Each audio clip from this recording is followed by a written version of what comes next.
जाति आधारित राजनीति के दौर में और इस जो कहते हैं कि फाइनेंशियल मार्केटिंग के चलते इस दौर में मानवीय भारत पार्टी कैसे सफल हो पाएगी? सत्ता की जो अभी आपकी ग्रीटिंग पार्टी की चल रही थी उसमें आपने कई तरह के जो है सवाल और जवाब दिए और सुने। तो किस तरीके से देख रहे हैं सत्ताईस कितना मुश्किल होने वाला है, कितना आसान?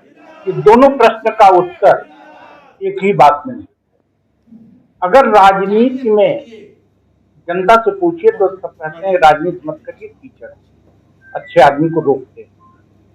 अगर राजनीति में 5 आदमी लड़ रहे हैं और पांचों गड़बड़ हैं, पांचों अच्छे नहीं, तो जब पांचों अच्छे नहीं हैं तो कोई व्यक्ति वोट अपनी जात पर दे देगा, कोई पैसा देके दे देगा, कोई क्यों दूसरे धर्म वाले को देगा तो भी गंदा है, दूसरे जाति वाले को देगा तो भी गंदा है, बिना पैसा लिए देगा तो भी गंदा है।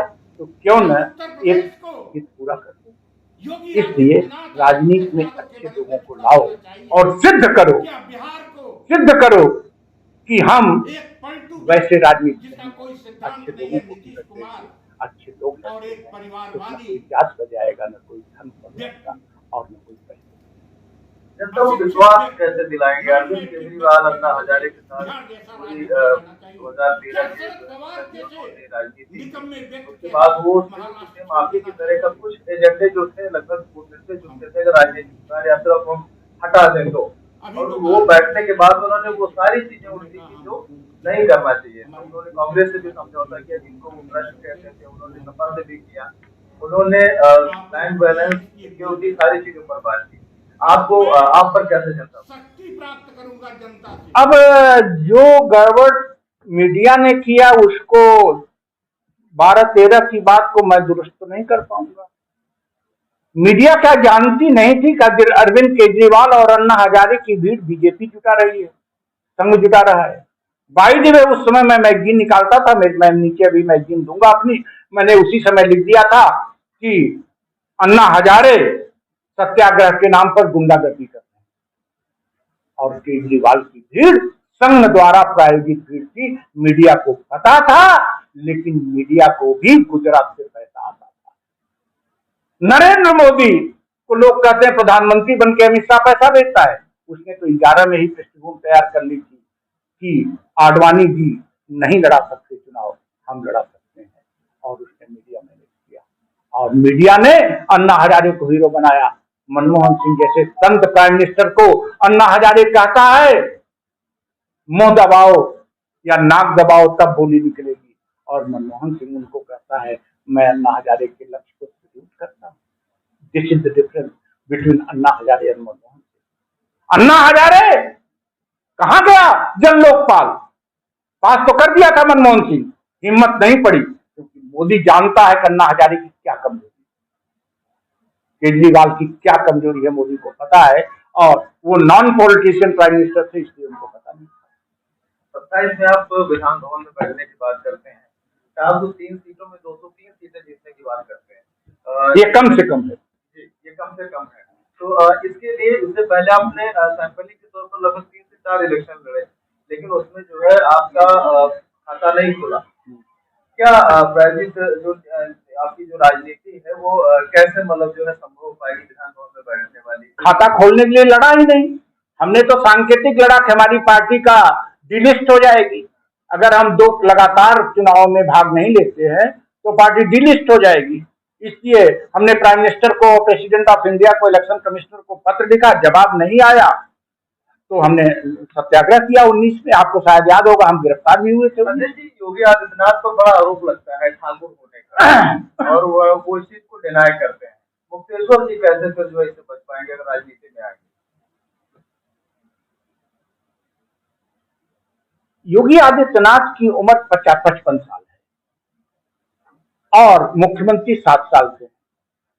मुख्यमंत्री 48 साल के पहले का उनका रिकॉर्ड आप देख लीजिए तो उससे आपको पता लग जाएगा वो ठाकुरवादी हैं, जातवादी हैं कि नहीं।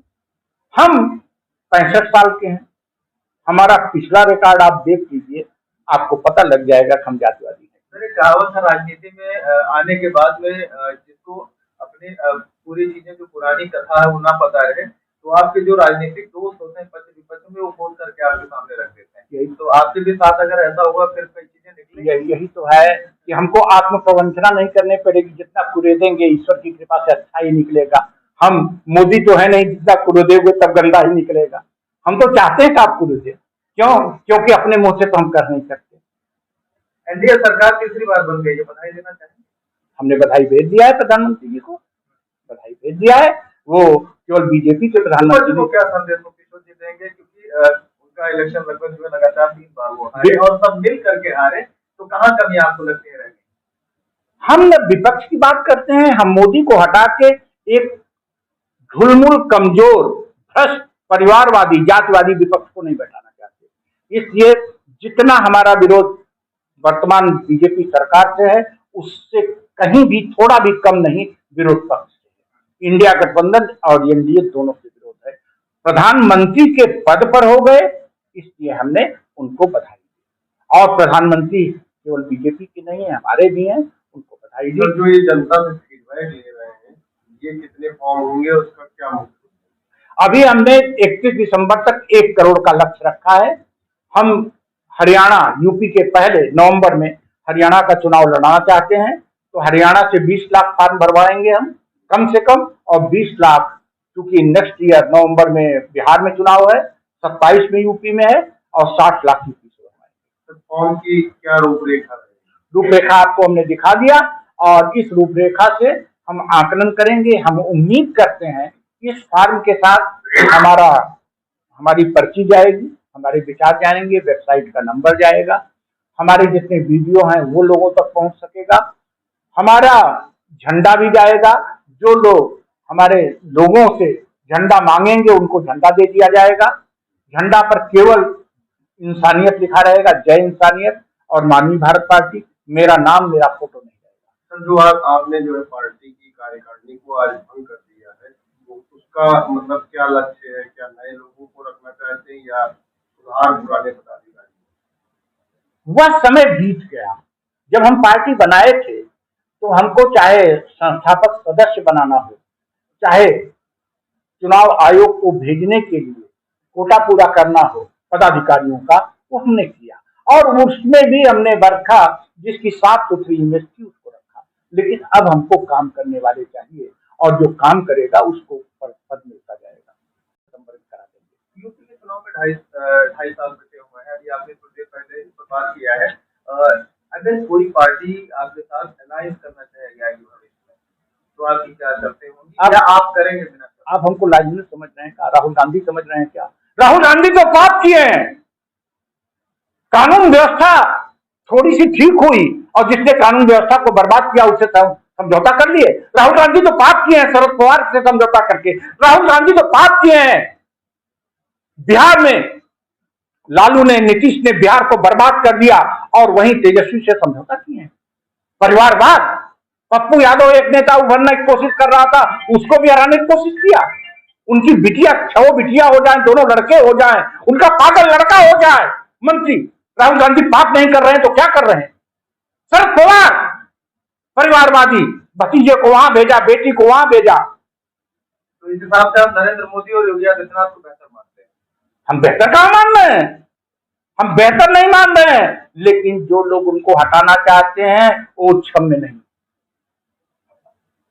अब वो जीत जाते, उनको बधाई देते थे भैया। हालांकि राहुल गांधी को मैंने बधाई दिया, झूठ नहीं बोलेंगे।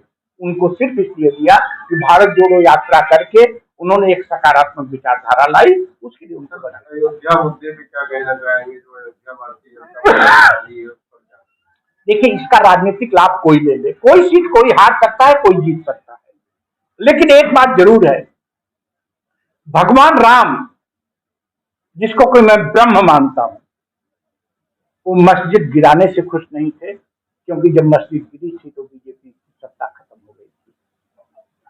राम मंदिर और जब मंदिर बना तब भी बीजेपी का एक सामान्य व्यक्ति बीजेपी की वीआईपी सीट को हरा दिया। तो हमको लगता है भगवान राम खुश नहीं। सर, जब मंदिर बना था तब आपने अनशन भी किया था, क्या उस अनशन का कमाल है? नहीं, हमारा कोई कमाल नहीं है। हम सिर्फ एक प्रायश्चित किए। हमारा प्रायश्चित करने के था, हम सनातन धर्म को मानते हैं, अन्य धर्मों में विश्वास करते हैं। सनातन धर्म का अपमान हुआ जिस दिन नरेंद्र मोदी ने उस मंदिर का उद्घाटन किया, मंदिर का निर्माण से लेकर सब। अब और खोल के कहना चाहेंगे तो हमको फिर कर नहीं है, उठिया तो मुझे मिलेगा ही, मेरी ईमानदारी पर मिलेगा। दूध का दूध, पानी का पानी, सुन लो। आप ये बताइए, 1949 में मूर्ति प्रकट हो गई, जवाहरलाल नेहरू ने जाता क्यों नहीं कि मूर्ति कहां से प्रकट हो गई? क्या हो सकती है? शंकराचार्य कहां सो रहे थे? आग वहां से लगी है और सबने राजनीतिक गोटियां फेंकी हैं। नेहरू ने पंत को कहा कि मैं आ रहा हूं और पंत ने उनको समझा दिया, डीएम को सस्पेंड करके वो चुप हो गए। वो आग यहां तक लगी कि सुप्रीम कोर्ट को मजबूर होके इस विवाद को समाप्त करना पड़ा और सुप्रीम कोर्ट को भी भगवान नहीं माफ करेगा, भारत का संविधान नहीं माफ करेगा। पहले तो कहा जाता था कि कोर्ट का निर्णय आस्था पर नहीं होता, कोर्ट का निर्णय एविडेंस पर होता है, और उस निर्णय को अभी चंद्रचूड़ ने कहा है, उस निर्णय को कोर्ट का निर्णय था, उसको दिखाया नहीं जाएगा, सबका अलग अलग निर्णय नहीं बताएगा। तो यहाँ जहां तक सच की बात है, मैं तो बोलूंगा भैया, इंसानियत पर हमको जनता से समर्थन लेना है तो इंसानियत को नहीं छोड़ूंगा। एक बहुत महत्वपूर्ण प्रश्न और अंतिम प्रश्न है। लोग पिछड़े, दलित और अल्पसंख्यक की बात करते हैं, सामान्य वर्ग पूछता है हम कहा जाए, तो आप कैसे मतलब इसको देखते हैं? सामान्य वर्ग को ही संविधान में सबसे ज्यादा अधिकार है। सामान्य वर्ग अपने अधिकारों को समझे और अपने अधिकारों को अपने हाथ में। आरक्षण मिलना चाहिए उसके समर्थन में। किसको आरक्षण की बात? सामान्य वर्ग। संविधान जब बना था तो 10 साल का आरक्षण दिया गया था, 10 साल का आरक्षण दिया गया था। क्यों नहीं आरक्षण 50 साल का दिया गया? अर्थात संविधान निर्माताओं को भरोसा था कि 10 साल में जो केंद्र की और राज्य की सरकारें आएंगी, अनुसूचित जातियों जनजातियों की शिकायतें दूर कर देंगी। लेकिन हर 10 साल बाद उसका मूल्यांकन तो होता नहीं, एक लाइन में फिर 5-10 साल के लिए बढ़ा दिया जाता है। इसका मतलब आरक्षण एक टेम्परेरी व्यवस्था है, लेकिन समाजवाद लाने के लिए, सामाजिक न्याय के लिए जरूरी है। तो सामाजिक न्याय और समाजवाद के लिए यह, लेकिन इसी को सबने टूल बना लिया, इसको टूल बना दो, इससे फला जात खुश हो जाएगी, फला जात खुश हो जाएगी। आरक्षण का मतलब है कि सबको तेजी के साथ समानता में ले आओ, सबको सामाजिक न्याय मिले, इसे प्रासंगिक। जाति आधारित आरक्षण देना चाहिए आपको?